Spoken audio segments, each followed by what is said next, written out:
ప్రజాస్వామిక వ్యవస్థలో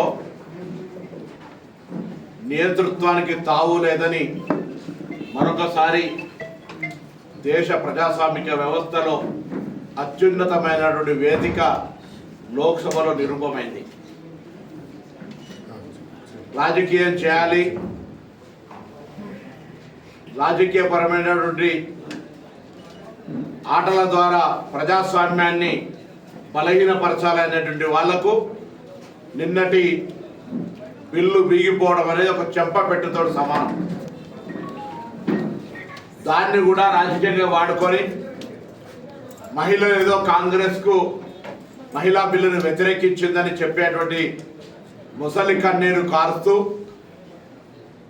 మనువాద శాస్త్రాన్ని ఆచరించే మహిళలకు వ్యతిరేకంగా ప్రవర్తించే భారతీయ జనతా పార్టీ నటన కనిపిస్తూ ఉంది. 1980 ఏప్రిల్ 6 నాడు భారతీయ జనతా పార్టీ వ్యవస్థాపీకృతమైంది. 46 సంవత్సరాల్లో ఒక్క మహిళా అధ్యక్షురాలు లేరు వాళ్ళ పార్టీకి. జాతీయ స్థాయి అధ్యక్షుడిగా ఒక మహిళా నాయకత్వం లేదు ఆ పార్టీ.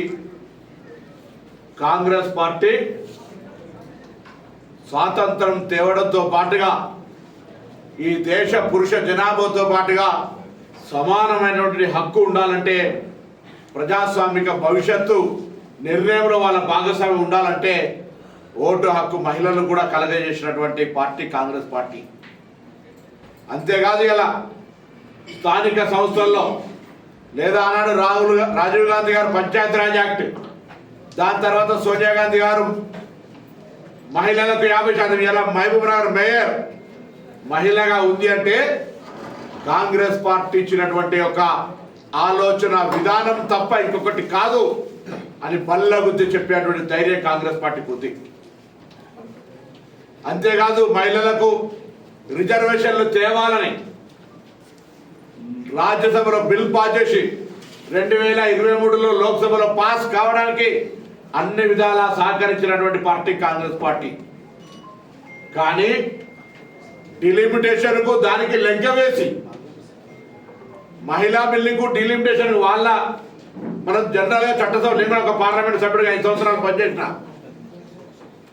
దేనికి ఏ బిల్లుకు అదే తెలంగాణ విభజన బిల్లు 2014, అట్లా ఏ బిల్లు అయినా 371D కర్ణాటకలో ఉన్నటువంటి ఆనాటి హైదరాబాద్ రాష్ట్రంలో ఉన్నటువంటి జిల్లాలకు ఒక ప్రత్యేక ప్రతిపత్తి సపరేట్ బిల్లు, ఇవన్నీ 2/3 మెజారిటీ అవసరం ఉండేటువంటి సవరణలు ఇవన్నీ. వీటిని పార్లమెంటులో అన్ని వర్గాలుగా రాజకీయ ఏకాభిప్రాయం తీసుకొని వచ్చి పెట్టేటువంటి అంశాలు ఇవన్నీ. రాజకీయపరమైనటువంటి నియంతృత్వాన్ని ప్రదర్శించాలని సీట్లు ఏకపక్షంగా 817 ప్లస్ కేంద్ర పాలిత ప్రాంతాల్లో 3850 సీట్లు పెంచుతూ దక్షిణ భారతదేశాన్ని బలహీనపరిచే విధంగా ఒక కాన్స్పిరసీ చేసేటువంటి ఒక ప్రయత్నం జరుగుతున్నప్పుడు ఇది దురదృష్టకరం.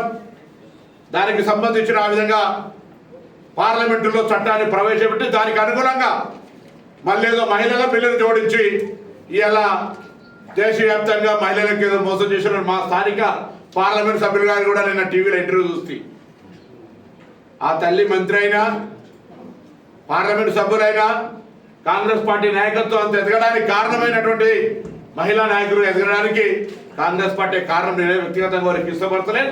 కాంగ్రెస్ పార్టీ మహిళల పట్ల ఉన్నటువంటి సాధికారికత, అభివృద్ధికి సంబంధించినటువంటి నిర్ణయాలు మా పార్టీల నేను చెప్పే 46 ఏళ్ళ పార్టీ అధ్యక్షుడు మా పార్టీల తరాలుగా అధ్యక్షురాళ్ళు మహిళలు ఉన్నటువంటి పార్టీ, ప్రధానమంత్రులు మహిళలు ఉన్నటువంటి పార్టీ, లోక్సభ స్పీకర్ మీరా కుమారి గారు ఉన్నటువంటి మహిళలు ఇచ్చినటువంటి పార్టీ, అనేక రాష్ట్రాల ముఖ్యమంత్రులు, గవర్నర్లు, ఇది కాంగ్రెస్ పార్టీ చరిత్రలో మహిళలకు అత్యంత ప్రాధాన్యత ఇచ్చిన పార్టీ. మహిళా రిజర్వేషన్లు వ్యతిరేకం చేస్తుందా? స్థానిక సంస్థలు 50% ఇచ్చిన పార్టీ ఇయ్యాలని అడుగుతాను. రాహుల్ గాంధీ గారు ఒకటే మాట చెప్తా ఉన్నారు, మా డిమాండ్లు 2.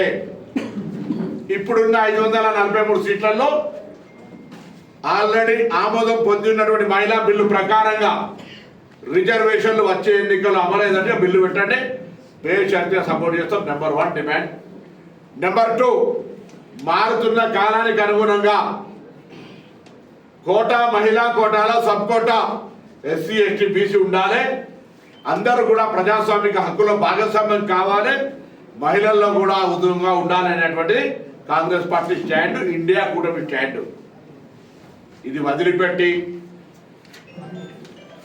అధికార మదం ఉందని, సంఖ్యా బలం ఉందని బిల్లును బుల్డోజ్ చేయాలని నేను ఒక బెంగాల్ లేడీ ఎంపీ మాట్లాడుతూ ఉంటుంటే అంటే వినడానికి చాలా నరేంద్ర మోడీ గారి ముఖం ఇట్లా పేలిపోయినది.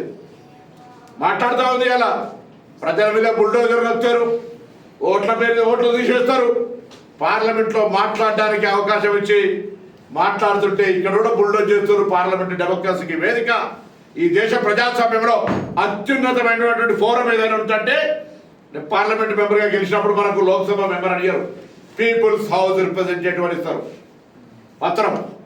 అటువంటి పీపుల్స్ హౌస్లో కూడా ప్రజాస్వామ్యాన్ని కాలరాసే విధంగా సంఖ్యాబలంతో దాని యొక్క చట్టాన్ని చేసే ప్రయత్నం చేస్తే ది గ్రేట్ ఆల్ ఇండియా కూటమి ఎంపీస్ కంగ్రాచులేషన్ చెప్తాను. ఇలా అన్డెమోక్రటిక్ను నడవనీయం, ప్రజాస్వామ్యానికి వేదిక ఇదని నిన్న బిల్లు బిగిపోయింది. ఏమాత్రం ప్రజాస్వామిక విలువలున్నా, నైతిక బాధ్యత ఉన్నా ప్రభుత్వం రాజీనామా చేయాల్సిన అవసరం ఉంటుంది. ఇది ఆనవాయితీలు. బిల్లులు పాస్ కానప్పుడు అది నో కాన్ఫిడెన్స్ మోషన్ లాగా అక్కడ వాళ్లకు 54 ఓట్లు తక్కువ వచ్చినాయి 2/3. సో ఇది డెమోక్రసీ. నెంబర్ గేమ్ మీదనే ఇలా దానికి సంబంధించినటువంటి ప్రభుత్వాలు పడిపోవడము, నిలబడడం జరుగుతుంది. వాజ్పేయి గారి ప్రభుత్వం పోటుతోటి పోయింది. సో ఇలా మేము అంతా మనం కూడా మనం చెప్తాను, మహిళలకు సంబంధించి మొసలి కన్నీరు గాల్స్తూ మహిళల పేరు మీద రిజర్వేషన్కు సంబంధించి నేరుగా ఇప్పుడున్నటువంటి స్థానాలతో బిల్లు పాస్ చేసుకునే అవకాశం ఉన్నా డిలిమిటేషన్ పాస్ కాదు, 2/3 మెజార్టీ లేదు అని తెలిసి కూడా దానికి దీన్ని లెక్క చేసినారు. అనేక బిల్లులు ఇండివిజువల్ అయిన బిల్లులు పాస్ అవుతాయి, ఇండివిజువల్ అయిన బిల్లులు ప్రవేశపెడతారు, ఇండివిజువల్ అయిన బిల్లుల చర్చ జరుగుతాయి. ఈవెన్ శాసనసభలో ప్రతి బిల్లుకు దానికి సంబంధించిన yes as you say yes, there is no no అనేటువంటి విధంగా గవర్నర్తో సహా బిల్ పాస్ చేసుకునే హక్కు ఉంది. కానీ ఈరోజు తప్పకుండా ఈరోజు ప్రజాస్వామ్యంలో రాజకీయంగా నిరంకుశత్వంగా ప్రజాస్వామ్యాన్ని పూర్తి చేసేటువంటి ప్రయత్నం జరుగుతుంటే మరొకసారి ప్రజాస్వామ్యం గెలిచింది, ప్రజాస్వామ్య విలువలకు పార్లమెంట్ వేదిక అయింది, దాన్ని కూడా రాజకీయం చేసే ప్రయత్నం చేస్తూ ఉన్నారు. ఏది ఏమైనా కాంగ్రెస్ పార్టీ మహిళా రిజర్వేషన్లకు కట్టుబడి ఉంది. మా సోనియా గాంధీ గారు, రాహుల్ గాంధీ గారు, మల్లికార్జున ఖార్గే గారు ఉండ బద్దాలు కూడా చెప్తా ఉన్నారు, మీ మహిళా రిజర్వేషన్లకు వ్యతిరేకంగా యావత్ ఇండియా కూటమితో సహా.